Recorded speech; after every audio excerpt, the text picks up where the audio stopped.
The 24th session of the Senate and the first regular session of the 20th Congress is hereby called to order.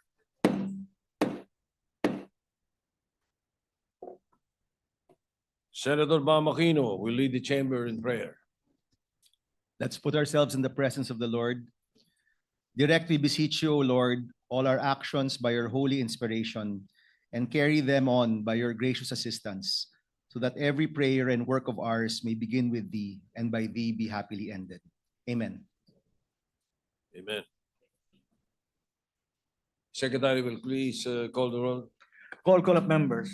The Honorable Senator Aquino, Senator Cayetano Alan, Senator Cayetano Pia, Senator De La Rosa, Senator Ejercito, Senator Escudero, Senator Estrada, Senator Gatchalian, Senator Go, Senator Antiveros, Senator Lacson, Senator Lapid, Senator Legarda, Senator Marcoleta, Senator Marcos, Senator Padilla, Senator Pangilinan, Senator Tulfo Erwin, Senator Tulfo Rafi, Senator Villanueva, Senator Villar Camille, Senator Villar Mark, Senator Zubiri. The Senate President is present.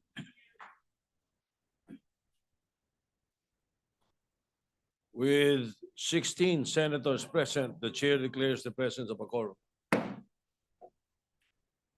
Majority Leader. Thank you, Mr. President. Mr. President, we have a lot of visitors here today. Namely, I have visitors from Bukidnon State University. Presidents Dr. Joy Mirasol, together with Dr. Albert Villanca, and they're here with us. I just want to give special mention that they helped us bring down our poverty rates in Bukidnon due to our extensive expansion of the Bukidnon State University campuses. So we congratulate them for that, for helping our province bring down our poverty rates. Also with us are the members of the LGU of Bago City, mga taga-Negros, Mr. President. Tourism and City Mayor's Office headed by Mayor Marina Javellana Yao, together with the members of the City Council. They're here with us today. Mayor. We also have with us from Isabela, Negros Occidental, Mayor Miguel Angelo G. Yulo is with us as well. Mayor, brother of Jamie. Brother of my EA, Jamie. And we have with us also guests of Senator Villanueva, leaders from the body of Christ is here with us today, Mr. President, on this side. Guests of Senator Bato de la Rosa, we have with us today Mayor Karina Polinga and Vice Mayor Christopher San Gabriel of Municipality of Siruma, Camarines Sur. Manhay na hapon, ma'am. And together with Mayor Duan Ladaga and Vice Mayor Richard Tan of Loreto, Dinagat Islands. Also guests of Senator Rizo Ontiveros, we have Mayor Grace Arceo and Vice Mayor Jose Nadi Arceo of Hinigaran, Negros Occidental, also my kababayans from Negros Occidental. Mayor Charlie Buhisan as well. These are guests of Senator Bam Aquino. Mayor Charlie Buhisan of Magsaysay, Misamis Oriental. Mayong hapon. Guest of Senator Go is Vice Mayor Marilyn Arbison of Luok Sulu, together with the other officials of Luok Sulu is here with us as well. And we have also senior high school students of Mater Ecclesiae School of Laguna. Ecclesiae School of Laguna. These are all our guests, Mr. President, with us today. We would like to welcome all our guests to the Senate this afternoon. Thank you very much. Thank you, Mr. President. Majority Mr. President, Leader. I move that we dispense with the reading of the Journal of the 23rd Session, Tuesday, September 23, 2025, and consider the same as approved. Any objections? Chair hears none. The motion is approved. The journal is approved. Mr. President, I move that we proceed with the reference of business. The Secretary will proceed with the reference of business. Bills on first reading. Senate number 1356, an act renaming the Tarlac Agricultural University to Tarlac Science, Technology, and Agricultural University, reorganizing its governing board, enhancing its curricular offerings, amending RA 10800, and now converting the Tarlac College of Agriculture in Camiling, Tarlac into a state university to be known as the Tarlac Agricultural University and appropriating funds therefore, Senator Aquino. Referred to the Committees on Higher Education and Finance. Senate Number 1357, an act establishing the University of the Philippines National Climate Resilience Institute, and for other purposes, Senator Aquino. To the Committees on Higher Education, Environment, and Finance. Senate Number 1358, an act reforming the national budget process by strengthening public financial management, promoting fiscal sustainability, strengthening Congress's power of the purse, increasing budget transparency, accountability, and citizen participation, and for other purposes, Senator Tulfo E. Referred to the Committee on Finance. Senate Number 1359, an act further amending Republic Act Number 3019, otherwise known as the Anti-Graft and Corrupt Practices Act, Senator Tulfo E. To the Committees on Justice and Civil Service. Senate Number 1360, an act mandating the formulation and institutionalization of a comprehensive infrastructure development master plan, establishing the Master Plan for Infrastructure and National Development Council and appropriating funds therefore, Senator Tulfo E. To the Committees on Economic Affairs, Public Works, and Finance. Senate Number 1361, an act implementing the people's right to information and the constitutional policies of full public disclosure and honesty in the public service and for other purposes, Senator Tulfo E. To the Committees on Public Information, Civil Service, and Finance. 1362, an act regulating foreign travels of government officials and employees, providing penalties therefore and for other purposes, Senator Tulfo E. To the Committees on Civil Service and Justice. Senate Number 1363, an act strengthening the independence of the Commission on Elections by augmenting its manpower complement, providing separate and independent field offices, appropriating funds therefore and for other purposes, amending for the purpose BP 881, the Omnibus Election Code of the Philippines, Senator Tulfo E.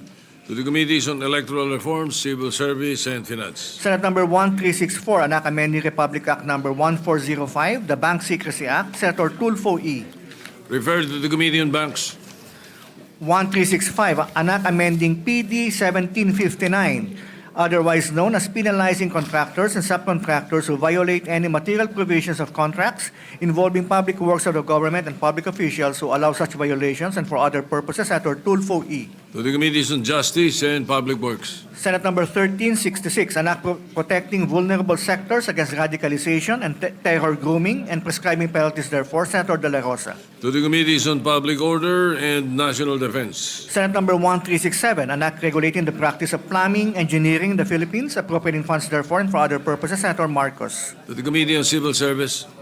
1368, an act conferring the cadets of the Philippine National Police Academy the status of government employees and granting them with civil service eligibility and benefits and privileges, and for other purposes, Senator Marcos. To the Committees on Civil Service and Public Order. Senate Number 1369, an act declaring Barangay Kapatagan in the city of Digos, Davao del Sur, an ecotourism site and appropriating funds therefore, Senator Marcos. To the Committees on Tourism, Environment, and Finance. Senate Number 1370, an act establishing the Mariano Marcos State University Hospital, a Level 3 hospital at the Mariano Marcos State University, province of Ilocos Norte, appropriating funds therefore and for other purposes, Senator Marcos. To the Committees on Health, Higher Education, and Finance. Senate Number 1371, an act creating a barangay to be known as Barangay Liboton in the municipality of San Isidro, province of Davao del Norte, Senator Marcos. Referred to the Committee on Rules. Senate Number 1372, an act converting the provincial road stretching from Barangay Mabini, Pintor, Union, municipality of Gamu to Mangkuram, Lulutan, city of Ilagan in the province of Isabela into a national road, appropriating funds therefore, Senator Marcos. Referred to the Committee on Rules. Senate Number 1373, an act strengthening the contractor's license law, further amending for the purpose RA 4566 as amended and for other purposes, Senator Tulfo E. To the Committees on Trade and Public Works. Senate Number 1374, an act recognizing the contributions of indigenous peoples to nation building by granting them appropriate civil service eligibility after having served as indigenous peoples' mandatory representatives for at least 3 years and for other purposes, Senator Padilla. To the Committees on Civil Service and Cultural Communities. Senate Number 1375, an act expanding the coverage of the National Feeding Program in public schools and public daycare centers, amending for the purpose Sections 4A and 4B of RA 11037, the masustansyang pagkain para sa Batang Pilipino Act and appropriating funds therefore, Senator Ejercito. To the Committees on Basic Education, Agriculture, and Finance. Senate Number 1376, an act requiring the teaching of digital literacy as a part of the curriculum of grade schools and high schools and appropriating funds therefore, Senator Ejercito. To the Committees on Basic Education, Science, and Finance. Senate Number 1377, an act amending Republic Act Number 6552, the Realty Installment Buyer Protection Act. Senator Ejercito. To the Committee on Urban Planning. Senate Number 1378, an act strengthening the implementation of food waste reduction through food redistribution systems, promoting zero food waste, and providing incentives and mechanisms for donation of edible surplus food. Senator Ejercito. To the Committees on Agriculture, Social Justice, and Ways and Means. Senate Number 1379, an act establishing a priority infrastructure plan for state universities and colleges, appropriating funds therefore. Senator Ejercito. To the Committees on Higher Education, Public Works, and Finance. Senate Number 1380, an act penalizing the malicious and deliberate dissemination of false information that undermines public order or national security, strengthening regulations on fake news through digital platforms and for other purposes. Senator Ejercito. To the Committees on Justice and Public Information. Resolutions. Proposed Senate Resolution 131, congratulating and commending Joanna Tauyi Tan for being named as the most valuable female player at the 2025 Asia Pacific Padel Cup in Selangor, Malaysia. Senator Cayetano P. To the Committee on Rules. Proposed Senate Resolution 132, congratulating and commending Johnny Arcilia for being named as the most valuable male player at the 2025 Asia Pacific Padel Cup in Selangor, Malaysia. Senator Cayetano P. To the Committee on Rules. Majority Leader.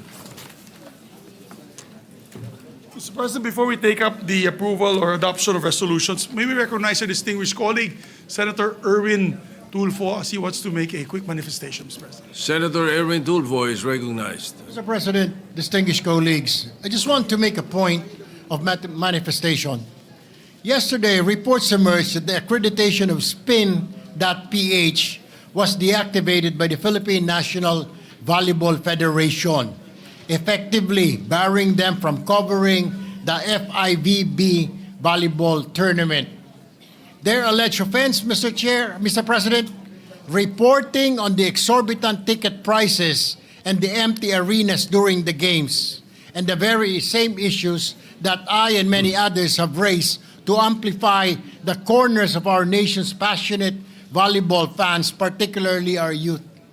Ni-report lang nila, Mr. President, yung totoo na mahal po ang ticket, na wala pong nanonood. Binan po sila ng Philippine National Volleyball Federation from covering that event. Adding to this grave situation, we've also learned that a journalist from Rappler, Mr. President, was reprimanded by the same organization for a social media update about the low attendance during the opening and high ticket prices of the league. Mr. President, this is censorship. This is curtailment of freedom of the press. As a journalist all my life, I condemn this act of blocking our noble reporters' freedom to write for the press. Dapat po managot ang mga taong nasa likod ng panghaharang sa mga kapatid natin na nasa media. Karapatan po ng bawat mamahayag na sumulat o mag-broadcast ng katotohanan dahil sa panahon ngayon, puro fake news na lamang, lalo na pag-asahan mo po ang social media. At wala namang sino pa ang pwedeng pumigil dito, Mr. President. Thank you, Mr. President. That's all. Thank you, Senator Tulfo. We associate ourselves to the point raised by Senator Tulfo.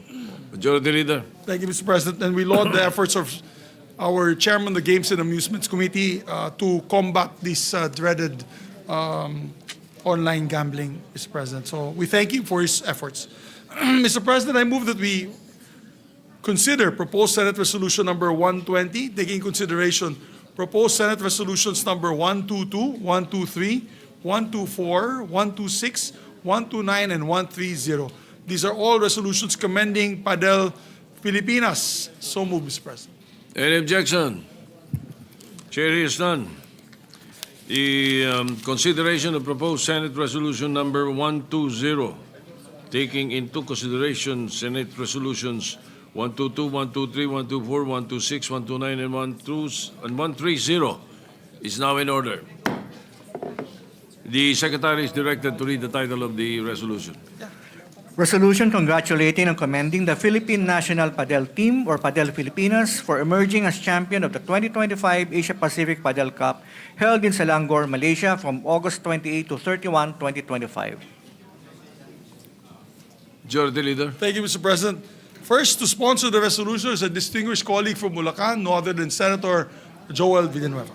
Senator Joel Villanueva is recognized. Thank you very much, Mr. President, Majority Leader. Mr. President, mga kasamahan po natin dito sa Senado, bilang may akda ng Proposed Senate Resolution number 124, nais po nating ipabatid ang ating mainit na pagbati sa ating mga atletang kampyon na bumubuo ng Padel Pilipinas. Ang kanilang panalo sa 2025 Asia-Pacific Padel Cup ay isa pong makasaysayang tagumpay na nagbigay ng karangalan at inspirasyon sa ating minamahal na bayan. From August 28 to 31, 2025, in Selangor, Malaysia, our Philippine National Padel team showcased their skill and dedication against some of the region's strongest teams, including Malaysia, Hong Kong, Thailand, South Korea, Pakistan, Singapore, and India. Hindi po biro ang kanilang pinagdaanan, ngunit pinatunayan po nila na kaya nating makipagsabayan at magtagumpay sa pandaigdigang entablado ng larangan ng padel.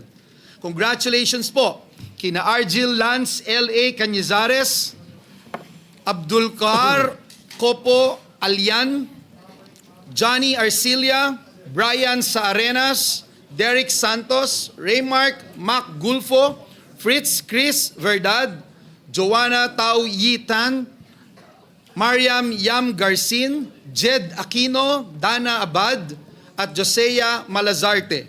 Ang inyo pong tagumpay ay bunga ng inyong sipag, tiyaga at pagmamahal sa sports.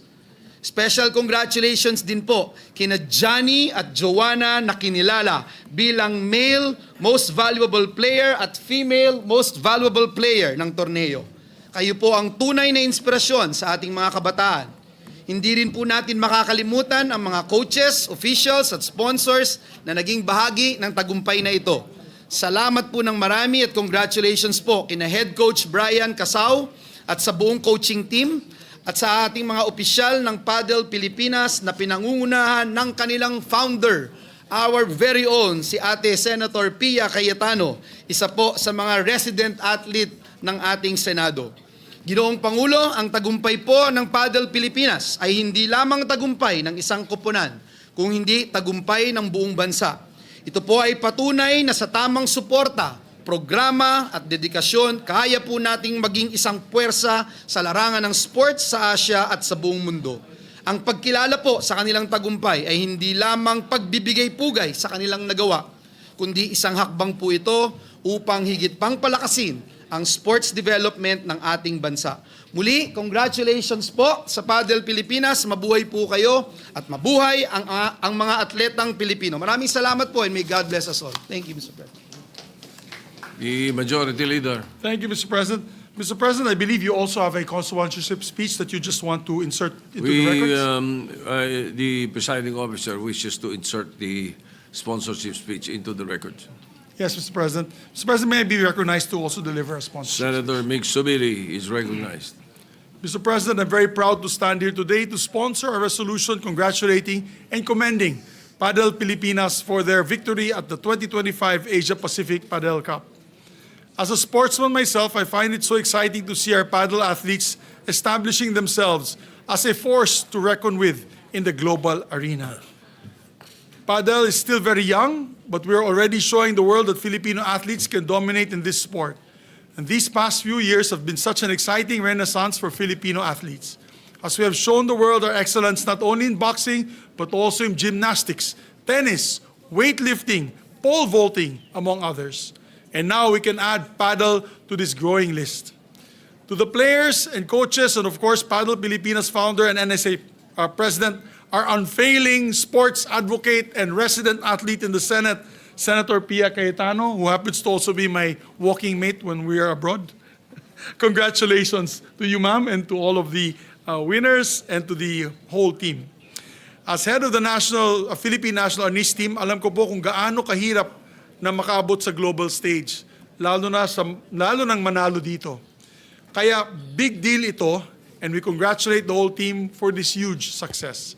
I know that with your continued and strengthened government support, we can empower Padel Pilipinas to excel on even bigger stages.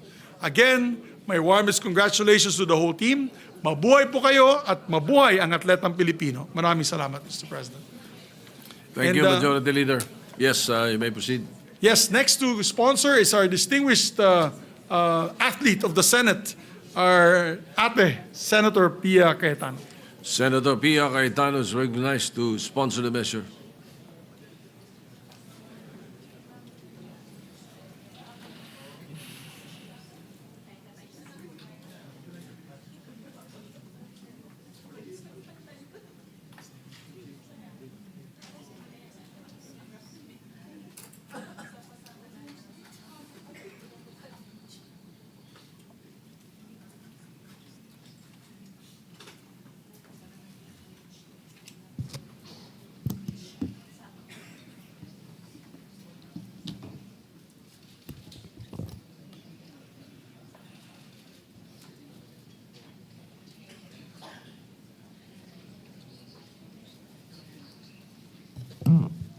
I'm ready to proceed, Mr. President. You may proceed. I will be delivering an omnibus sponsorship speech on 4 Senate resolutions today on the Asia Pacific Padel Cup MVP Awards, Senate Resolution number 131 for Joanna Tawitan as female MVP, Senate Resolution number 132 for Johnny Arcilia as the male MVP, and then I also have a Asia Pacific Padel Tour resolution. This transpired in April of 2025. We were in the middle of the campaign, so my resolution is only going to be sponsored now. Senate Resolution number 122, honoring Joanna Tan and L.A. Canizares for the championship title in the Mixed Pro of the APPT Open Kuala Lumpur. And Senate Resolution number 123, honoring Joanna Tan, Tan's championship title in the Pro Female APPT Open in Bali on May 2025. Mr. President, I rise with immense national pride in my heart. Today we are here to honor the historic achievement of our national paddle athletes.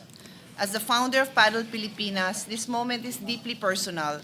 I have seen our team grow from a hopeful beginning to a glorious triumph, and to witness their victory, to see our flag raised on the international stage, is to see the vision fulfilled. The Asia Pacific Padel Cup is one of the most prestigious tournaments in the region, serving as the premier Nations Cup where nations compete head-to-head to showcase the best of paddle across the Asia Pacific. It is special because the victory is not won by just 2 players, but through the collective effort of the entire team.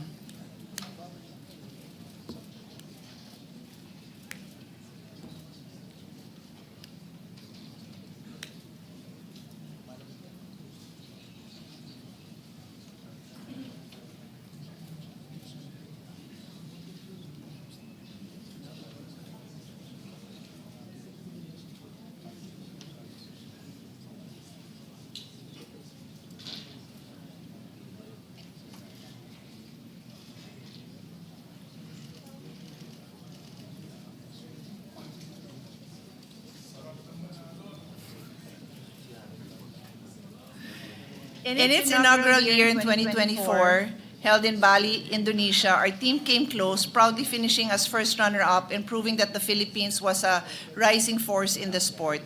This year, in Selangor, Malaysia, the Philippines completed a redemption story, defeating the strongest teams from 7 other countries, Malaysia, Hong Kong, Thailand, South Korea, Pakistan, Singapore, and India, and emerging as champion of the Asia Pacific Padel Cup 2025. The team's victory is not just about showing up and performing their best. It was the culmination of the work they put in through the past year, both on and off the court. I could not be prouder of this team for carrying our flag with pride and bringing this championship home. The Padel Pilipinas team completed an incredible run, finishing the tournament with a near-perfect record of 24 wins out of 26 matches. In the group stage, the Philippine team dominated, overpowering Pakistan 5-0, Hong Kong 4-1, and Malaysia 4-1. For the information of the body, the score means there are 5 teams. There's a women's team, there's 2 men's team, 1 women's team, and 2 mixed teams. Tama? 2 mixed? So when you say 5-0, that means all of our teams won. 4-1, 4 out of 5 won. So that is how we won this, Mr. President. In the quarterfinals, we remained victorious against South Korea, 3-0. And in the semifinals, in a high-stakes rematch against host nation Malaysia, the team dominated with a 3-0 victory, winning pairs of Arcilia and Canizares, and Tan and Garcin, and Arcilia with Tan. The scores were: in the men's double, 6-4, 6-4. In the women's double, 6-0, 6-3. In the mixed double, 6-2, 6-3. And in the finals, we completed this historic run with a clean sweep in the finals versus Hong Kong, 3-0, with the same unstoppable pairing. In the men's double, Arcilia and Canizares won 6-0, 6-2. In the women's double, Tan and Garcin 6-2, 6-3. And in the mixed doubles, Arcilia and Tan 7-5 and 6-2. And for the MVPs, the Asia Pacific Padel Cup awarded the exceptional performance of 2 athletes, 1 female and 1 male. And these are Johnny Arcilia and Joanna Tan.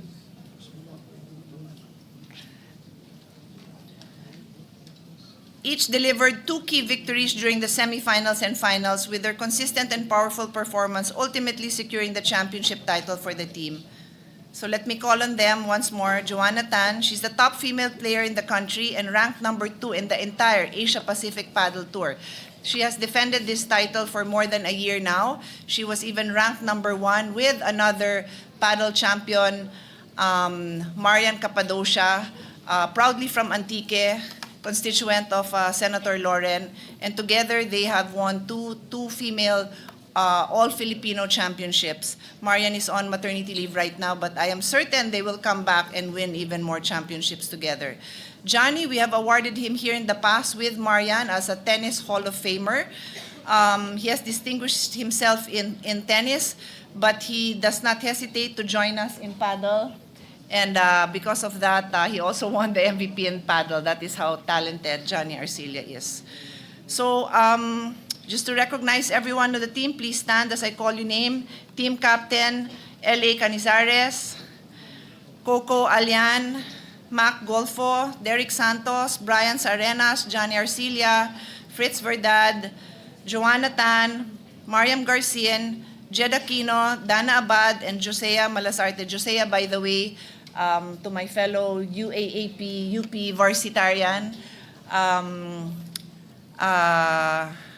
Josea is a UP tennis varsity player. She's only in her 4th year college, but her tennis coach over there allowed her to play paddle, and she was immediately able to cope up and join the national team. So to our athletes, with this honor comes the duty to uphold values of discipline, humility, and sportsmanship. You are now role models. Continue to be role models for the next generation. Continue to inspire every young athlete who dreams of following in your footsteps. Let me just quickly add the Senate resolution that I also filed. For Joanna Tan, please stand again, and L.A. Canizares. They won the mixed professional championship in the APPT Kuala Lumpur Open. I think this happened sometimes, like I said, during the time that I was busy campaigning. So the resolution only comes now. And then Joanna Tan can continue to keep on standing. She won also a championship, but because her Filipino partner, Marian, was on maternity leave already by then, she partnered with another player from Spain and won the championship. So we are honored by Joanna Tan and L.A. Canizares' strong showing of strength, prowess, and sportsmanship, and winning these medals for pride and glory of the Filipino people. In closing, this victory highlights my long-standing advocacy of strengthening our national grassroots programs to cultivate new talent and mold them into elite athletes and one day world champions. Padel para sa lahat. That is our dream, and we are all watching our dream unfold today. Thank you, dear colleagues, for your support. Thank you for your kind resolutions honoring our players, our team, our coach. By the way, head coach Brian Casao is also there. Please stand, Brian. So we acknowledge all the hard work that all of them have put in. Thank you so much, dear colleagues. Thank you, Mr. President. Thank you, Senator Pia Cayetano. Mr. Majority Leader, you might as well include the PS Resolution 131 and 132 with, in the We will, next. sir, after all the co-sponsorship speeches. Okay. We All will right. include that in the motion later. All right. So, Mr. President, the next to sponsor the measure is no other than Senator Lauren Legarda, Mr. President. Senator Lauren Legarda is recognized. Mr. President, I rise to co-sponsor Iwalay na. Senate Resolution 120, which takes into consideration Senate Resolution 129, filed by this representation. I'm very proud to congratulate and commend the Philippine national paddle team for emerging as a champion of the 2025 Asia-Pacific Padel Cup, held in Selangor, Malaysia. Padel, once unfamiliar to many, including myself, is now a fast-rising sport that is being specially embraced by the Filipino youth.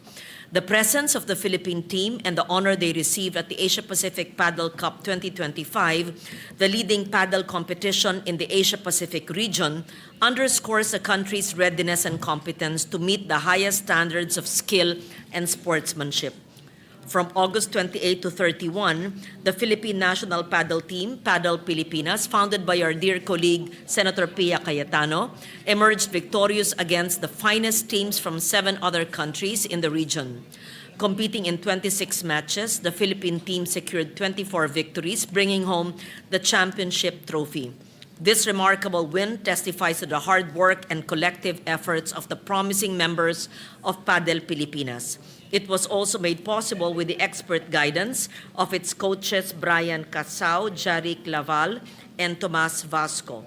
This success brings pride to our nation and an affirmation of Filipinos' excellence in sports, reflecting the discipline, teamwork, and bold dedication that have long driven Filipino athletes to achieve distinction, not only in our country but also on the world stage. So let this significant milestone inspire us to continue nurturing the dreams, strength, and capabilities of every Filipino youth. With this, I urge our colleagues to adopt this resolution. Also, I have another speech, but I would like to insert it into the records. This is commending a resolution congratulating and commending Joanna Tao Yitan and Johnny Arcilia for being named the most valuable female and male players, respectively, at the 2025 Asia-Pacific Padel Cup. It is all of 4 pages. May I request that this congratulatory resolution also be placed on record. Thank you, Mr. President. Thank you, Mr. President. Thank you, Mr. Senator President. Lauren Legarda. Majority Next. Leader. Thank you, Mr. President. Mr. President, next to co-sponsor the measures, no other than Christopher Lawrence Bongo. Senator Christopher Bongo is recognized. Mr. President, distinguished colleagues, as chairperson of the Committee on Sports and one of the authors of the resolution, it is with great pride and honor that I rise today to co-sponsor the Senate resolution celebrating the remarkable triumph of Padel Pilipinas in the 2025 Asia-Pacific Padel Cup held in Malaysia. Our Philippine national paddle team displayed unmatched skill, discipline, and determination after they bested their opponents in men's, women's, and mixed events, thereby emerging as champions in the international sports arena. This exceptional performance is not only a victory for the team but a resounding testament to the Filipino athletes' resilience and excellence. This achievement further cements the Philippines' growing presence in the international paddle scene as it proves once more that with passion, perseverance, and hard work, Filipinos can excel on the global stage. Mr. President, ang tagumpay po ng Padel Pilipinas ay hindi lamang tagumpay nila, kundi tagumpay po ng bawat Pilipino. Ito ay patunay na saan mang larangan kayang makipagsabayan ng ating mga atleta at ipakita ang husay ng lahing Pilipino. Higit sa lahat, ang tagumpay na ito ay nagbibigay ng inspirasyon sa ating mga kabataan na kung sisipagan at pagbubutihin ay maaari ring magdala ng karangalan at dangal sa ating bansa. Ito rin ay magandang halimbawa upang mailayo ang mga kabataan sa masasamang bisyo. Get into sports, stay away from drugs to keep us healthy and fit. Mr. President, gusto ko rin pong bigyan ng pagkilala ang founder po ng Padel Pilipinas, si Senator Pia Cayetano, na isa rin pong maituturing na lifelong sports advocate and enthusiast. Kasabay nito, karapat-dapat lang po na kilalanin ang pambihirang husay ni na Johnny Arcilla na kinilala bilang most valuable player sa men's division at si Joanna Tao Yi Tan na itinanghal ding MVP para sa women's division naman po. Makikita po natin pag nagtutulungan po ang pribadong sektor at ang gobyerno, malayo po ang mararating ng ating mga atleta. Higit pa rito, ang tagumpay na ito hindi magiging posible kung wala po ang buong coaching staff, trainers at lahat po ng atleta ng Padel Pilipinas. Congratulations po sa inyo. Nandito lamang po ako, inyong chairperson po ng Committee on Sports, laging sumusuporta sa ating mga atleta. Mr. President, more than just a sporting achievement, this victory brings pride and honor to our nation. It inspires the youth, uplifts the Filipino spirit, and underscores the vital role of sports as a unifying force that strengthens national identity and pride. Maraming salamat po, Mr. President. Mabuhay po ang ating mga atletang Pilipino. Salamat po. Thank you, Senator Bongo. Majority Leader. Thank you, Mr. President. Next to sponsor the measure is no other than Senator Ronald Bato de la Rosa, Mr. President. Senator Ronald De La Rosa is recognized. Mr. President, Insert to the record. whenever is that inserted to the record? Yes, Mr. President, I believe that he sent me a message, and my apologies, that his speech to be inserted to the records. All right, the sponsorship speech is inserted into the records. Mr. President, we'd like to recognize our distinguished colleague, Senator Erwin Tulfo, to also co-sponsor the measure. Senator Erwin Tulfo is recognized. Thank you, Mr. President. Mr. President, distinguished colleagues, it is with great pride and honor that I rise today to co-sponsor the resolutions congratulating and commending the Philippine national paddle team, or Padel Pilipinas, for their historic championship victory at the 2025 Asia Pacific Paddle Cup held in Selangor, Malaysia, from August 28 to 31, 2025. This triumph shines a light on the growing sport of paddle in our country and demonstrate the world-class talent and determination of our Filipino athletes. Their success is not only a win on the court, but also a symbol of national pride and unity. I also join in commending Joanna Tao Yi Tan, who was named the most valuable female player, and Johnny Arcilla, of course, who was recognized the most valuable male player of the tournament. Their individual excellence, alongside the collective strength of the team, affirms that Filipino athletes can stand tall and victorious on the international stage. Mr. President, colleagues, these victories reminds us that with discipline, passion, and unwavering support, our athletes can conquer greater heights and bring honor to our nation. Let us therefore wholeheartedly extend our commendation and congratulations to Padel Pilipinas for uplifting Philippine sports once again, inspiring our people. Thank you, Mr. President. Thank you, Senator Erwin Tulfo. Majority Leader. Thank you, Mr. President. Mr. President, we'd like to also recognize the distinguished colleague, Senator Jinggoy Estrada. Senator Jinggoy Estrada is recognized. Thank you, Mr. President. I rise today to join in the chorus of celebratory remarks for our national paddle team, Padel Pilipinas, founded by our dear colleague, resident sportswoman and star athlete, Senator Pia Cayetano. I say star athlete because she is, correct me if I'm wrong, is currently 4th in the National Women's Open rankings. As if the ongoing plenary sessions and marathon budget briefings weren't physically taxing enough, Senator Pia Cayetano, of course, found time to establish Padel Pilipinas, the sole federation officially recognized by the Philippine Olympic Committee and the Philippine Sports Commission as the National Sports Association for Padel in the Philippines.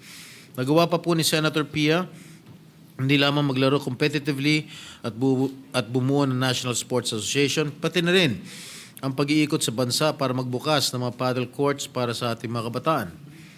Today, we are honoring the Philippine national paddle team for bringing pride to the entire nation for their historic championship victory at the 2025 Asia-Pacific Paddle Cup in Malaysia, beating the best teams from all over the region and concluding the tournament with an impressive 24-2 win-loss match record.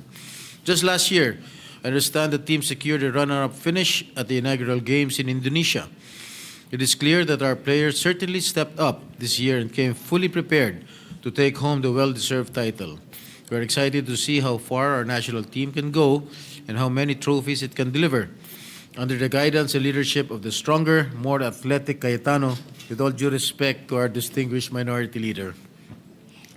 Also, I would like to congratulate two of Padel Pilipinas' finest players, Joanna Tao Yi Tan and Johnny Arcilia, for being named as the most valuable female and male players, respectively, in the competition. Our commendation also goes to the entire roster, coaches, and staff who all work together, combine their diligent efforts to produce this winning team, not for their personal glory, but for our national pride and honor. Thank you for all your hard work, and please accept the Senate's simple gesture and token of appreciation for the great honor you have given our country. Finally, may I respectfully ask the authors and sponsors to allow this representation to become one of the co-authors of this happy resolution. Maraming salamat po. Majority Leader. Thank you, Mr. President. Mr. President, we have also other members who just like to insert for the record their sponsorship speech or speeches that we'd like to put on record. Senator Mark Villar would like to insert for the record as well, together with Senator Robin Hood Padilla and Senator Raffy Tulfo, Mr. President. So inserted into the records. Mr. President, there being, with the consent of the body, Mr. President, and in view of the recent adopted resolutions pertaining Padel Filipinas, I move that we likewise consider and adopt the following measures, Mr. President. Can I just make an omnibus motion that we approve and consider proposed Senate Resolution number 120 and the other proposed Senate Resolutions 122, 123, 124, 126, 129, and 130, as well as proposed Senate Resolution number 131 and 132, Mr. President. Well, if there are no objections. Yes, with the permission of the body. We include PS Resolution 131 and 132, honoring the male and female Most valuable players. most valuable players. Yes, Mr. President. Hearing no objection, the motion is approved. Thank you, Mr. President. And just to put on record, there being no interpellations or Interpellation, amendments so done. So, would you like to approve the entire? yes, Mr. President. With Resolution? that, we'd like to, with the permission of the body, we'd like to adopt all the aforementioned proposed Senate resolutions, Mr. President. Any objection? Hearing none, proposed Senate Resolution 120, taking into consideration Senate Resolutions 122, 123, 124, 126, 129, 130, 131, and 132 are hereby adopted, subject to style.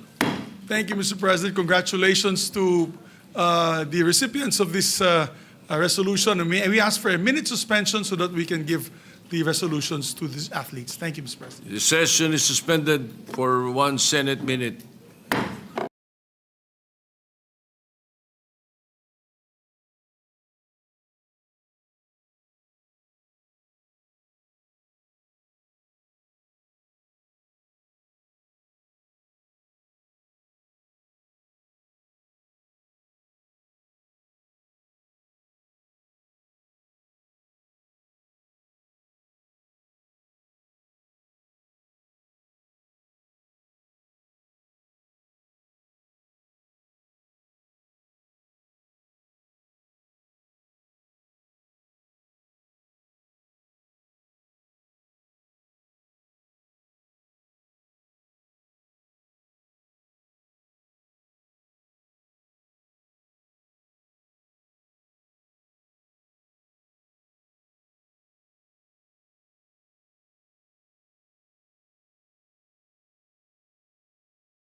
Resume. Thank you, Mr. President.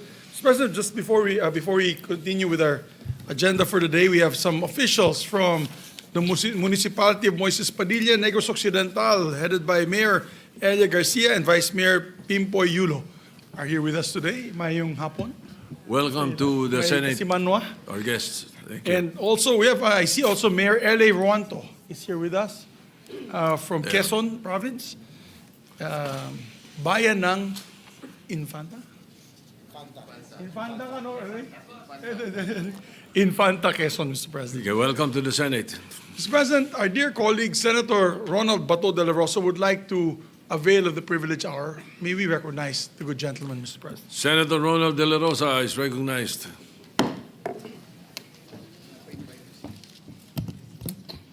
Thank you, Mr. President. Mr. President, today I rise on a matter of personal and collective privilege. Last March 11, 2025, former President Rodrigo Duterte was allegedly kidnapped by International Criminal Police Organization, Interpol, with indispensable cooperation from our authorities. He was then handed over to the International Criminal Court. Counting from today, it has been more than 6 months since that fateful day. Halos 7 buwan na po mula noong araw na sa pilitang kinuha sa atin o kusang sinuko ng kasalukuyang administrasyon ang presidenteng mahal ng napakaraming Pilipino. Just this morning, I read a social media post on the official page of our Vice President Sara Duterte about alleged sham welfare checks conducted on former President Rodrigo Duterte. Let me quote her statement. I have received disturbing information from Malacanang that a report about former President Rodrigo Roa Duterte was submitted to President Ferdinand Marcos Jr. by the Philippine Embassy in The Hague. The officials entered the detention unit under the false pretense of conducting a welfare check and interviewed former President Rodrigo Roa Duterte. Welfare, Mr. President, checked by the very same ones who caused the former Philippine President, quiet, possibly the most well-loved Philippine President, to suffer in foreign jurisdiction. Anong klaseng welfare kaya ang kanilang sinisiguro? At kaninong welfare? Bold of them to assume that they are in any position to look into his well-being, when in the very first place, securing his well-being should have meant utmost respect for his person, as well as refusal to surrender him to a foreign court. Not because he was the 16th President of the Republic, but perhaps more importantly, because he is a Filipino. How could those who, months ago, could hardly follow proper legal procedure be now expected to conduct a lawful welfare check? At sa tingin niyo ba, Mr. President, komportable si former President Duterte na kasama ang mga opisyal na ito? Sila na bahagi ng administrasyon na dumakip sa kanya.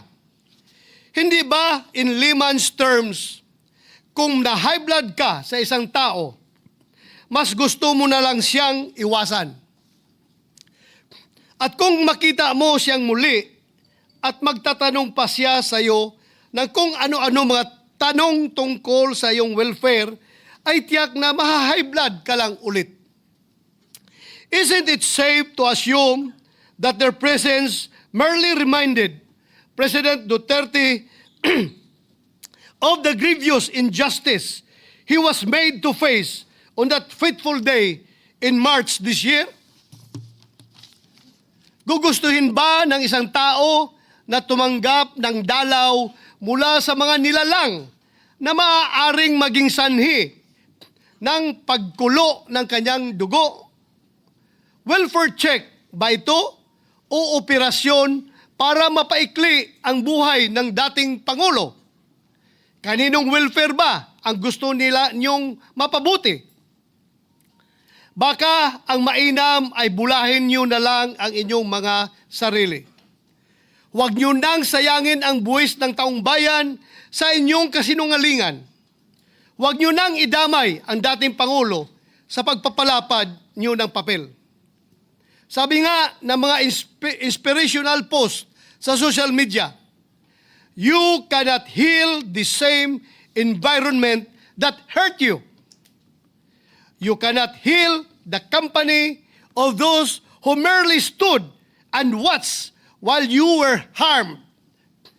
Ang tingin ba ng administrasyon na ito ay hindi kayang alagaan ng kanyang pamilya si former President Duterte? More to the point, what was the interview for? Paano kaya nila pakikinabangan at gagamitin ang findings nila tungkol sa welfare niya? Para saan? Sa pilitan nyo na ngang ipinadampot sa mga dayuhan, pupuntahan nyo pa sa kulungan nang wala man lang abiso sa pamilya. Isn't that adding insult to injury? Can't you, just for a while, cut the old man some slack? Mamahinga naman kayo mula sa pagdaragdag ng sama ng loob kay Tatay Digong. With all due respect to our Philippine Embassy in The Hague, I, along with so many of our fellow Filipinos, asked for answers. Mr. President, ever since this year began, I can no longer count the number of issues that have plagued our country and demanded always our utmost attention. Often our deepest outrage, I believe I need not enumerate them anymore. And just last week, Mr. President, we began our 100-day countdown to Christmas. Therefore, I would not take it against the ordinary Filipino if they happen to forget what happened on March 11, 2025. But I haven't forgotten. If PRRD to some, Tatay Digong to so many of us, and Mayor Rudy for me, is a man whose destiny clearly, unequivocally preceded him. Para sa isang mayor na nagdadrive ng taxi upang ikutin ang kanyang syudad at siguraduhing maayos at payapa ito, lalo na sa gabi. A man who faced the city's problems head-on rather than shy away from them or let his officials take the blows. With a man like that, the presidency was therefore practically a done deal. No one else, I repeat, no one else in our lifetime had or will ever have the presidency cut out for him. None except Rodrigo Duterte. Dapat lang talaga na naging presidente siya. Imagine the preposterousness he must endure. This man is now imprisoned in a foreign country, having been surrendered to a foreign court by his own government. Those who hold him in custody, who cannot even correctly pronounce his name, are the same ones who now exercise jurisdiction and authority over him. Now being welfare checked by the officials of this administration who help ensure his imprisonment under those of a foreign tongue. Again, I say preposterous, Mr. President. Sabi ng mga eksperto, ang average life expectancy ng isang Filipino male sa taong 2024 ay 71. 71.79 years old. Mr. President, sa kasalukuyan, si President Duterte raw ay may deteriorating cognitive condition na, ayon sa kanyang legal team. Hindi na raw po fit to stand trial at butot balat na lang daw at hirap ng tumayo. Kung pagkaiisipin, kung nasa 72 years old ang life expectancy ng isang lalaki dito sa atin, ibig sabihin, si President Duterte ay nabigyan na ng Panginoon ng bonus. Almost 10 years. He is now 82 years old. Siyempre, pinagpapasalamat natin yan. And yet,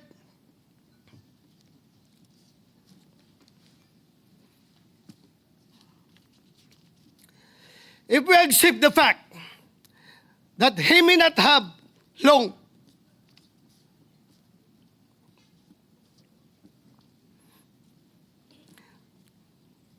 I hope with all my heart that he leaves this world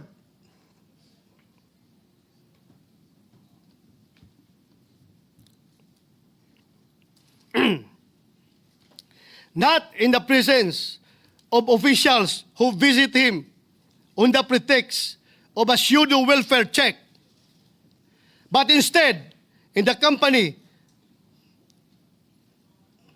of the people he loves.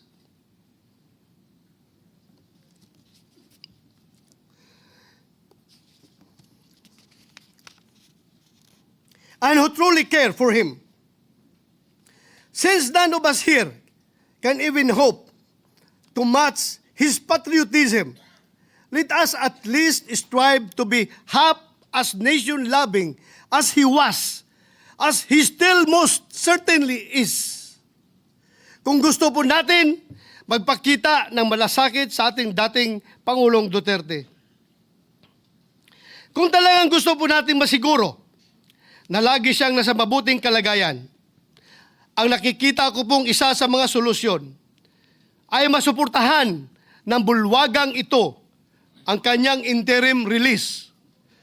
Or more conservatively, let us at least take up proposed Senate Resolution number 18 or resolution expressing the sense of the Senate strongly urging the Philippine government to advocate before the International Criminal Court for the interim release of former President Rodrigo Rua Duterte in a form of house arrest arrangement in a residence in The Hague, the Netherlands. Hindi naman siguro kalabisan ang hiling na yan. Sa tingin ko ay hindi naman sobra. Lalo na't magpapasko na. I therefore urge this august body for proposed Senate Resolution number 18 to finally be included in our agenda. I am asking this not just as a senator, but as a Filipino. A Filipino who believes that one of the best, most patriotic among us who ever lived does not deserve to spend his remaining years in a foreign prison that does not even speak his language, much less feel like home. In the end, perhaps, this is the least that we can do in the name of all that he has done for this nation. Maraming salamat, Mr. President. Majority Leader.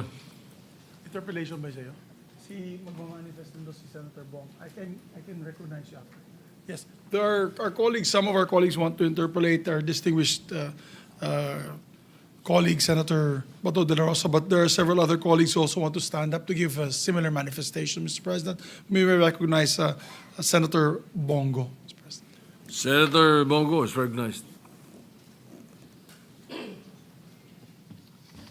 Mr. President, lubos po akong nababahala sa naiulat na deteriorating health condition ni Tatay Digong. Ayon po sa ulat ng kanyang abogado, minsan po ay hindi na natatandaan ni Tatay Digong mga nangyayari sa kanyang paligid, lugar, petsa o maging kanyang pamilya. Totoo po yun, kahit na bago pa yung kanyang pagkahuli o surrender sa kanya ng gobyerno, ay meron na talagang mga bagay-bagay na hindi na po niya maalala. Mas naalala niya po yung mga old memories dahil na po yan sa kanyang edad. At naalala ko rin po nung bago siya dinala sa The Hague, nagpadala kami ng mga medisina sa kanya, hindi na po tinanggap doon at 2 beses po kami nagpadala sa kanya, sa kanyang mga kaibigan, ay hindi na rin po tinanggap. Ibig sabihin, sila na po ang gumagamot kay Tatay Digong at hindi na ho natin alam kung paano siya ginagamot doon. At ang kanyang mismo doktor dito ay hindi pa po nakakapunta doon. Yung doktor niya for 20 years dito sa Pilipinas ay hindi pa po nabibigyan ng pagkakataon na masuri siya o makita man lang. Ibig sabihin nito, ang talagang tumitingin sa kanya at nag-aasikaso ay hindi natin alam kung sino po. Mr. President, ako po'y lubos rin pong nababahala sa isinagawang welfare check ng mga personnel ng embahada sa the Netherlands kay dating Pangulong Duterte. This action, whether lacking transparency and coordination with the immediate family members or for whatever reason, may undermine the integrity of our diplomatic services. As former president, nung naging presidente po siya, he consistently championed the welfare and safety of our overseas Filipinos, such as the immediate repatriation of Filipinos in distress. Talagang tinututukan niya po ito. Pag meron siya nababalitaan, siya mismo nangunguna. At ito pong mga provision of legal aid sa mga OFWs, reintegration support, at pag may inaapi po mga OFWs, siya talaga mismo nangunguna at nagdidesisyon na i-ban po yung pagpapadala doon dahil ayaw niya pong nasasaktan ang ating mga kababayang Pilipino. Ang hirap pong mapalayo sa pamilya, hindi po nababayaran ang lungkot ng ating mga OFWs. Pero talagang pinaglalaban po ito ni Tatay Digong. Tatay Digong deserves the same respect and protection he once ensured for others. Kaya naman po, Mr. President, I appeal to our colleagues. Matanda na po si Tatay Digong. 80 na po siya sa kanyang edad. Mahina na siya at may mga sakit na rin po. Harmless na po si Tatay Digong sa kanyang sitwasyon ngayon. Mas magiging harmful po kung merong mangyayari sa kanya doon sa The Hague, Netherlands. Ako po'y sobrang nalulungkot at naawa sa sitwasyon ng taong dating naging ama po ng ating bansa na minsan ay nanilbihan sa lahat ng mga Pilipino ng buong puso at may katapatan. Ito bang ate isusukli sa taong nagmahal sa atin ng buong puso? Sa totoo lamang po, ayaw na niyang tumakbo noong 2016. Talagang pinilit po ng karamihan po ng ating mga kababayan. At gusto na lang po niyang tumanda at mamuhay po sa Davao City. Sana naman po sa kanyang ginawa sa nakaraang 6 na taon ay suklian po natin ng pagmamahal.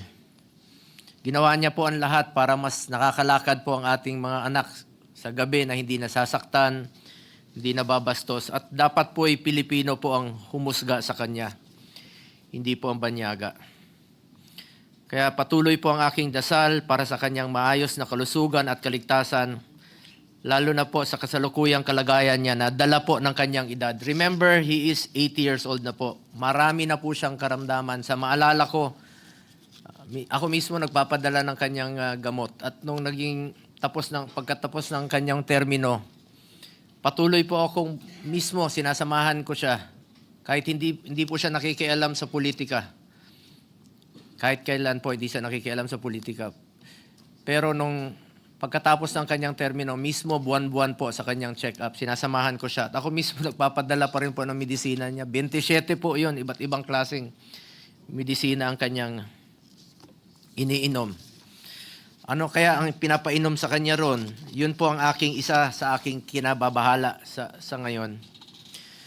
For 24 years since 1998 up to 2022, halos 350 days po out of 365 days sa isang taon, magkasama po kami. At higit pa po sa tatay ang turing ko sa kanya.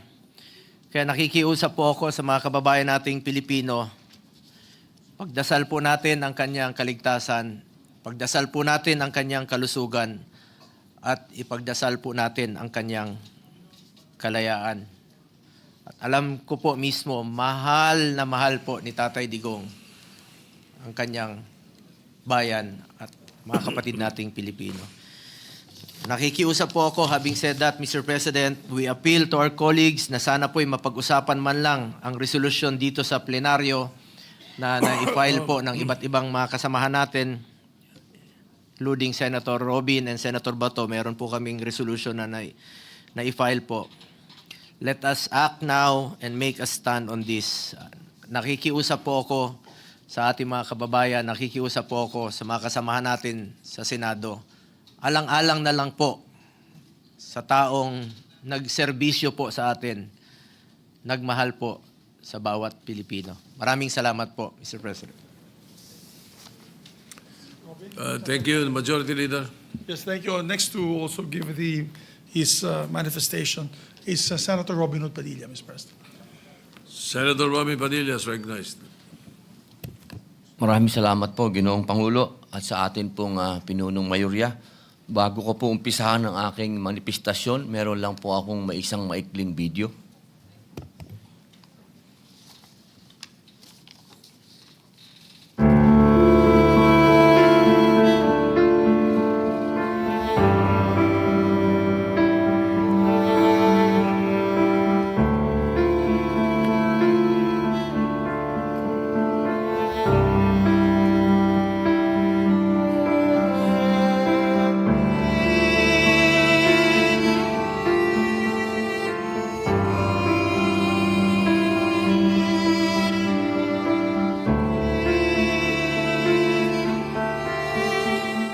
Today, acting on an arrest warrant issued by the International Criminal Court. Now, the ICC alleges Duterte committed crimes against humanity in his brutal crackdown on drugs that killed. I have seen him, and he's okay, but he's so thin, skin and bones.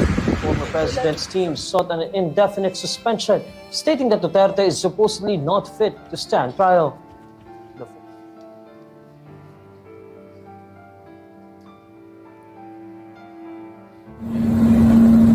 This will be a long legal proceedings. But I say to you, I will continue to serve my country at so be it. Kung ganun na. This is the legal.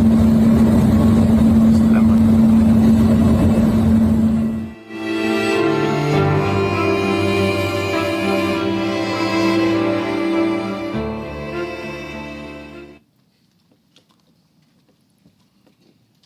Ginoong Pangulo, February 25, 1986 po, nang kinidnap si Pangulong Ferdinand Marcos Sr.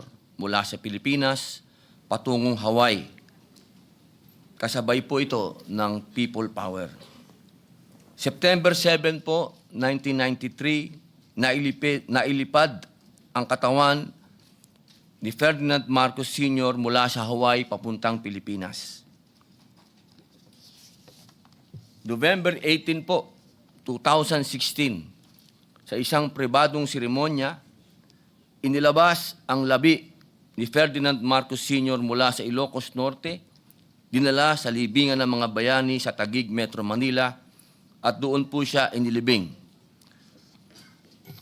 Kapag binilang po ang mga taon, magmula po nung 1986, papuntang 1993, kung saan po siya ibinalik sa Ilocos Norte, 7 taon po yon, 7 buwan.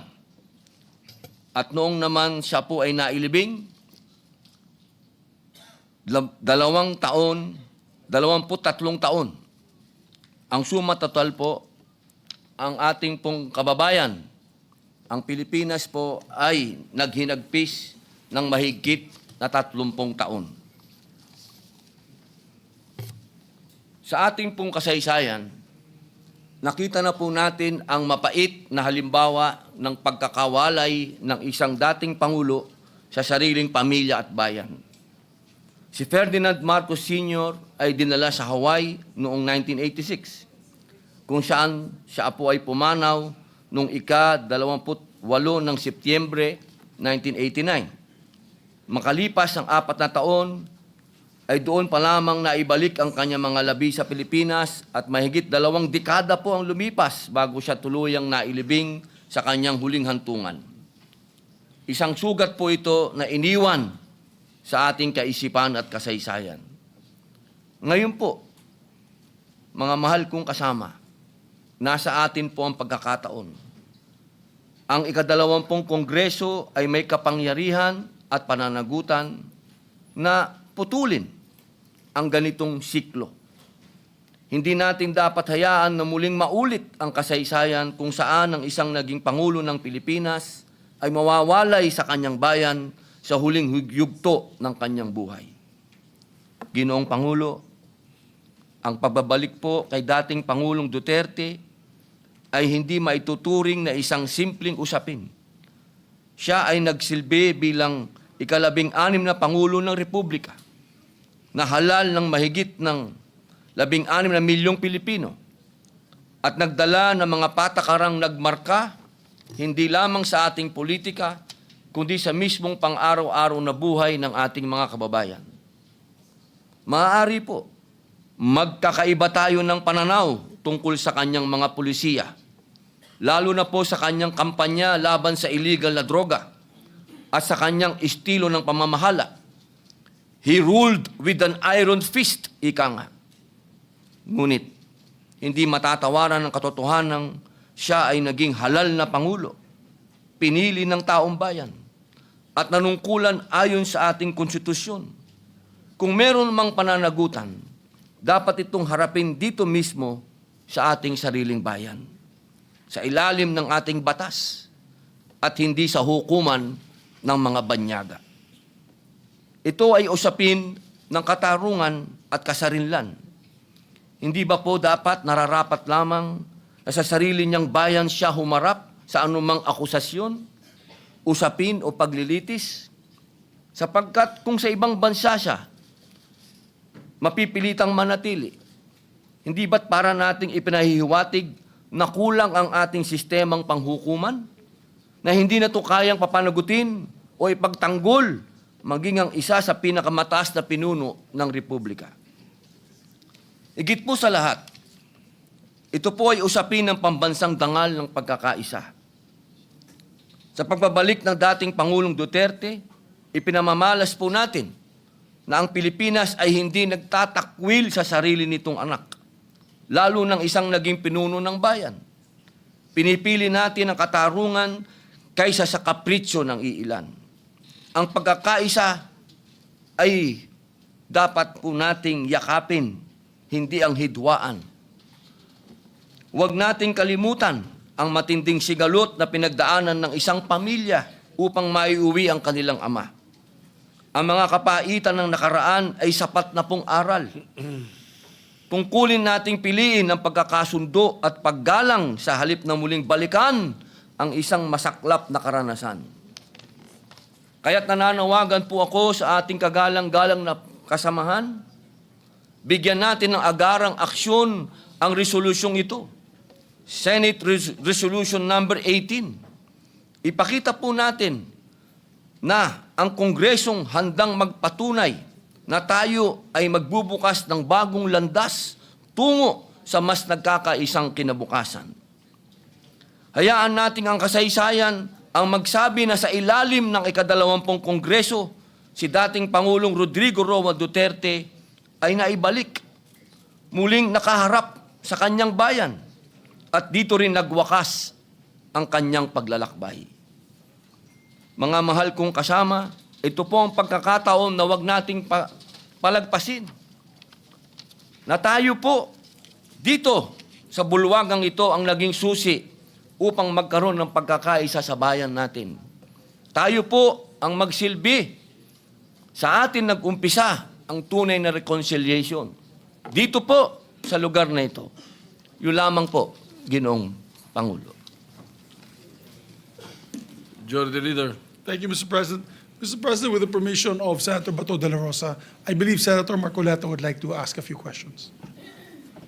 Senator Marcoleta is recognized. Maraming salamat po, Ginoong Pangulo. Mga ilang katanungan lamang po kung papayagan po ng ating butihing kasama, Senator Bato. Yes po, Mr. President. Ginoong Pangulo, sino-sino po ba ang mga kasama nung sinasabi po ninyong mga taong kinumpos ng welfare team na pinuntahan po yung dating Pangulo sa The Hague? Sa ngayon, Mr. President, wala pa tayong hawak na pangalan individually, pero ang informasyon ay sila daw ay mga opisyalis from the Philippine Embassy ng The Hague, Netherlands. Ginoong Pangulo, Your Honor, kung ang puso po ninyo ay sinugatan ng isang tao, o kaya ay nakagawa po sa inyo ng isang bagay na masasabi nating nagbigay sa inyo ng matinding kadalamhatian o kapaitan sa buhay, ang nais po ba ninyong kukumusta sa inyo, sa inyong kalagayan, sa pagkakasadlak ninyo sa kalagayan na yan, ay yung taong mismong gumawa nito sa inyong buhay? Hindi po, Ginoong Pangulo, dahil alam natin na sila ang source ng iyong kahirapan. They are the reasons why you are there in The Hague. And mukhang hindi ko matanggap na ako ay bibisitahin ng mga tao na yon na sila ang naglagay sa akin sa ganitong sitwasyon. Ikakasusuklam ko po. Ibig sabihin po, Ginoong Pangulo, pangkaraniwan na lang na kapag ko ay napunta sa ganong kalagayan, ang inaasahan mong bibisita sa iyo ay siguro ay yung mga kaibigan mo o kapalagayan mo ng loob. Tama po ba? Tama po, Ginoong Pangulo. So maaaring kapag pinuntahan ka ng taong alam mong siyang gumawa sa kinasadlakan mo sa buhay at siya pa ang bibisita sa iyo, hindi ka ba magsususpetsa sa pakay niya sa pagpunta sa iyo? Magsususpetsa talaga ako, Ginoong Pangulo. Kung ano ba talaga ang motibo at ano ang pakay ng mga tao na ito, bakit ako binibisita? Sapagkat hindi nga pangkaraniwan na sila ang bibisita sa iyo. Tama po? Tama po, Ginoong Pangulo. Alam po ninyo, Ginoong Pangulo, ang representasyong ito ay nagpunta rin sa The Hague noong Mayo 31 hanggang Hunyo 1. Ang layunin ko po ay dalawang bagay lang. Una po, para magpasalamat sa kanya sapagkat isang bukas na aklat naman na talagang inendorso po niya ang aking kandidatura kung bakit ako po ay kasama ninyo ngayon sa kapulungan ito. Pangalawa po ay upang malaman ko na rin kung ano ang kanyang kalagayan sapagkat sa huling pagkikita po namin sa Hong Kong ay Marso 9 pa po yun. At tama po yung sinasabi ni kasamang Senador Robin o kasamang Senator Bong. Nakita ko po doon habang kami po ay kumakain, sari-saring kulay po ng gamot ang ibinibigay po ng nurse. Napakarami po, hindi ko po kayang bilangin. Kaya ang una ko pong sigurong malaman kung ano na po yung kalagayan ng kanyang kalusugan, yung po kayang dami ng gamot na nakita ko na iba-ibang kulay, ay doon pa rin kaya at naiinom pa kaya. So Ako po ay nagpatulong talaga sa ating embahada sa Netherlands. Kasi madalian po yung aking pagpunta ron, Ginoong Pangulo. 2 araw lamang po yun. Mahaba po ang lakbayin, ngunit yun po lamang ang 2 araw na kailangan ko pong makarating. Kaya siniguro ko po sana na sa kadahilanang yon ay makita ko lang kahit ilang oras lang. Sa kasamang palad, Ginoong Pangulo, ay hindi man lamang po ako tinawagan ng embahada. Nagpatulong po ako sa ating embahada. Kaibigan ko po yung ambassador natin sa Korea, South Korea. Ang sabi ko po, Ginoong Pangulo, pwede bang tulungan mo ako na kahit ilang minuto lang, makausap ko lang, maligaya na ako ron. Maipaabot ko lang ang aking pagpapasalamat. Alam po ba ninyo, Ginoong Pangulo, na ako po ay hindi nagkapalad? Hindi po ba kayo magtataka ngayon, Ginoong Pangulo, Senator Bato, kung bakit yung ICC pinayagan na makarating o mabisita ang ating Pangulo sa hindi maipaliwanag na layunin na merong welfare check. Kasi po nung ako, Ginoong Pangulo, masasabi ko na rin na mahigpit daw po, yun ang tanging ibinilin lang sa akin ng embahada, bagamat hindi ko po nakausap ng personal. Ang tinatanggap lamang daw po ay miyembro ng pamilya at miyembro ng legal team. Pero nagbakasakali rin po ako, Ginoong Pangulo, sapagkat nasa lugar naman po siguro ang pakiusap ko at bilang paggalang na lang sana nila, hindi na po sa akin siguro bilang ako, kung hindi yung institusyon na aking kinakatawan, sapagkat ako po ay nanalo na nga pong senador nung panahon na yon. Yun po ay hindi man lang nila isinaalang-alang. Sa palagay po ba ninyo, Ginoong Pangulo, ay dapat po bang biguin ako ng embahada samantalang ganun din naman ang pakay ko? Gusto ko ring makita rin ang kalagayan ng ating Pangulo, dating Pangulo. Sa kasalukuyan mong status, Ginoong Pangulo, bilang isang senador ng Republika ng Pilipinas, kung ako ang isa sa mga opisyalis doon sa embahada ng Pilipinas sa Dahig, ay gagawa ako ng lahat ng paraan para ikaw ay mabigyan ng pagkakataon na makabisita sa ating mahal na dating Pangulong Duterte. Salamat po sa inyong sagot. Ginoong Pangulo, hindi naman po lingid sa ating kaalaman na sa mga nakakarang araw, mukhang kaya po na-postpone yung hearing sa The Hague ng dating Pangulo sa kadahilan ng may aligasyon po na parang ang ating dating Pangulo po ay nagsasuffer sa tinatawag nilang cognitive impairment o cognitive decline. Ibig po sabihin parang hindi niya na maalala yung mga ibang bagay na nangyayari, nagkakaroon na po ng disconnect.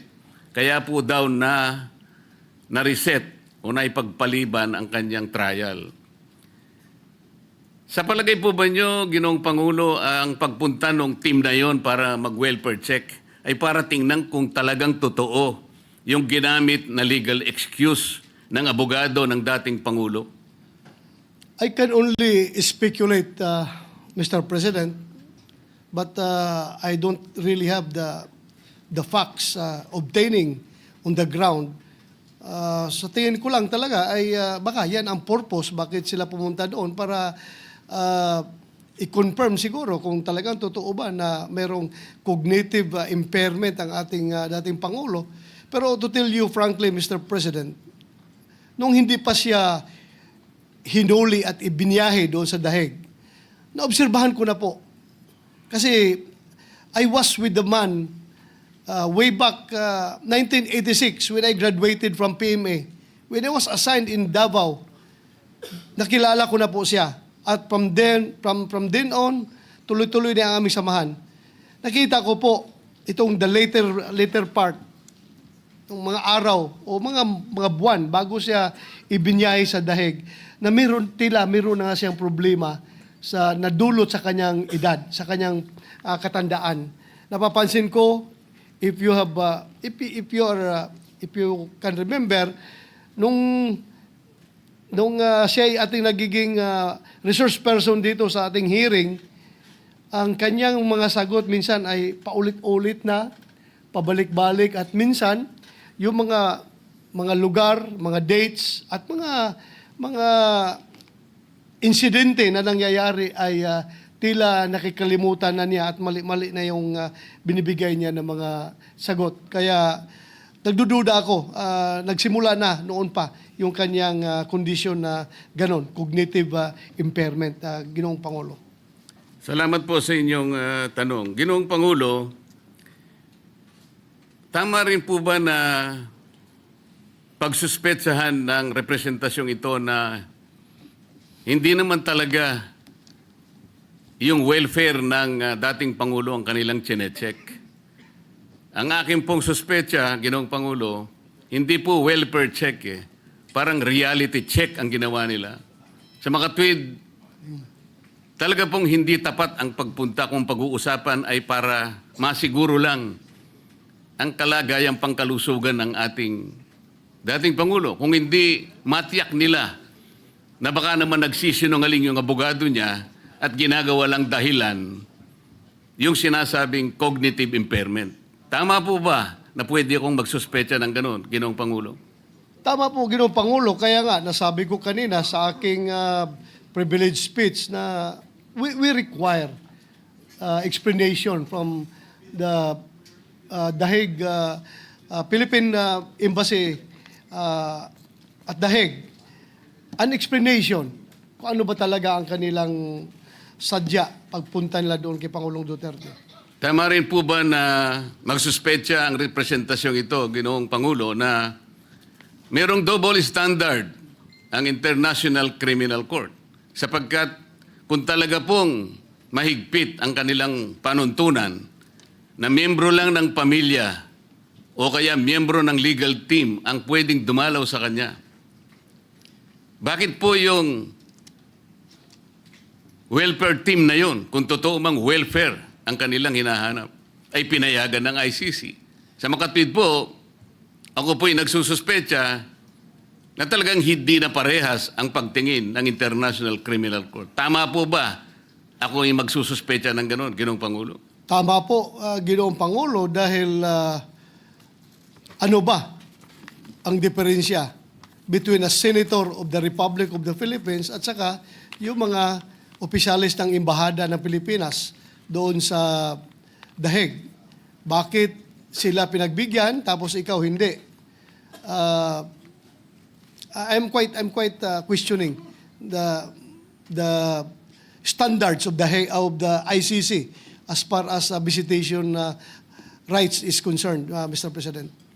At tama rin po sigurong isipin natin, Ginoong Pangulo, na ang pinakatapat na testimonya ng isang tao na naglalagak ng katapatan sa puso niya na gusto niyang makita talaga ang kalagayan ng Pangulo, ay lalong maisip niya na para siguro mailagak mo sa talagang tamang welfare o pagkalusugan ng dating Pangulo, pinakamabuti na yung ikaw na rin siguro magsakit, magsikap na makiusap para ang dating Pangulo siguro habang pending ang kanyang trial ay payagan siguro makauwi sa kanyang bansa.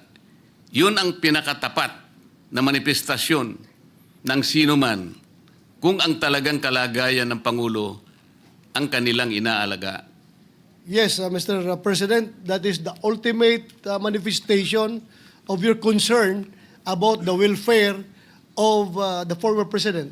If you really want him to be in good condition, if you want him to be, if you're after for his welfare, then I think the best thing to do is to bring him home, Mr. President. Maraming salamat po, Ginoong Pangulo. Thank you, Mr. President.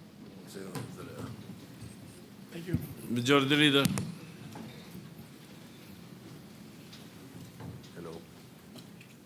Maybe. Naalala mo nung Yes, Mr. President. Mr. President, the privileged speech of Senator Bato de la Rosa and succeeding manifestations and interpellations be referred to the Committee on Rules, Mr. President. Any objection? Hearing none, the motion is approved. Mr. President, also on Monday, as agreed earlier in the Senate lounge, we will be having an all-member caucus. We'd like to ask our colleagues to attend the all-member caucus at 12 noon in the Senator's lounge. And this is one of the topics we can discuss. To the good gentleman from Davao, we can discuss this on Monday with an all-member caucus. 12 noon. Mr. President, I have just a few housekeeping measures. Pursuant to Rule 10, Section 13 of the Rules of the Senate, I move to elect the following senators as members of the Standing Committee. If I may, Mr. President. Go ahead, permission you of the may body. proceed. For the Committee on Ways and Means, on the part of the majority, I move that for the election of the following members: Senator Sherwin Gatchalian, Senator Aquino, Senator Lapid, Senator Legarda, Senator Camille Villar, and Senator Raffy Tulfo. On the part of the minority, it's Senator Bongo, Senator Jingo Estrada, Senator Marcoleta, Senator Escudero, and Senator Marcos. And I'd like to also put on record, under further instructions for the chairperson, we manifest that Senator Win Gatchalian is the vice chairperson of the committee. I so move, Mr. President. Any objection? Hearing none, so elected. Mr. President, I move that we elect also members of the Committee on Sports. On the part of the majority, I move that we elect Senator Pia Cayetano, Senator Mark Villar, Senator Lito Lapid, Senator Lauren Legarda, and Senator Gatchalian. So move. And instructions to the chairperson to manifest and designate Senator Villanueva as vice chairperson of the said committee. Any objection? Hearing none, approved. Mr. President, for the Committee on Youth, on the part of the majority, I move that we elect the following members: Senator Raffy Tulfo, Senator Mark Villar, Senator Bam Aquino, and Senator Lauren Legarda. And also that under instructions of the chairperson, that we designate Senator Marcos as vice chairperson of the committee. I so move. Any objection? Hearing none, so approved. Mr. President, for the Committee on Science and Technology on the part of the minority, I move that we elect the following members: Senator Marcoleta and Senator Jingo Estrada. I so move, Mr. President. Any objection? Hearing none, elected. On the part of for the Committee on Cooperatives, Mr. President, on the part of the minority, I move to elect the following members: Senator Marcoleta, Senator Amy Marcos, and Senator Bongo. So move, Mr. President. Any objection? Hearing none, motion is approved. For the Committee on Sustainable Development Goals, Innovations, and Futures Thinking, on the part of the minority, I move to elect the following senators: Senator Marcoleta and Senator Robin Hood Padilla. Any objection? Hearing none, approved. Mr. President, for the Committee on Electoral Reforms and People's Participation on the part of the majority, I move for the election of the following members: Senators Bam Aquino, Senator Win Gatchalian, Senator Lito Lapid, Senator Pangilinan, Senator Erwin Tulfo, Senator Mark Villar. And from the instructions of the chairperson, we manifest the designation of Senator Risa Ontiveros and Amy Marcos as vice chairpersons of the committee, Mr. President. Any objection? Hearing none, motion is approved. Any other? Are you ready? Yeah, for the women. Yeah. We're just waiting the list for the Joint Congressional Oversight Committee on universal health care. May I ask for just a 1-minute suspension, Mr. President? Session suspended.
Thank you, Mr. President. Mr. President, I believe under the law, you designate the members, Mr. President, and the list is given to you. Should we just give the list? Maybe we can ask Senator Risa Ontiveros, the chairperson of the committee, to give the list to the Senate President. No. Yes, it's the Oversight Committee, Mr. President, of the Universal Healthcare Law.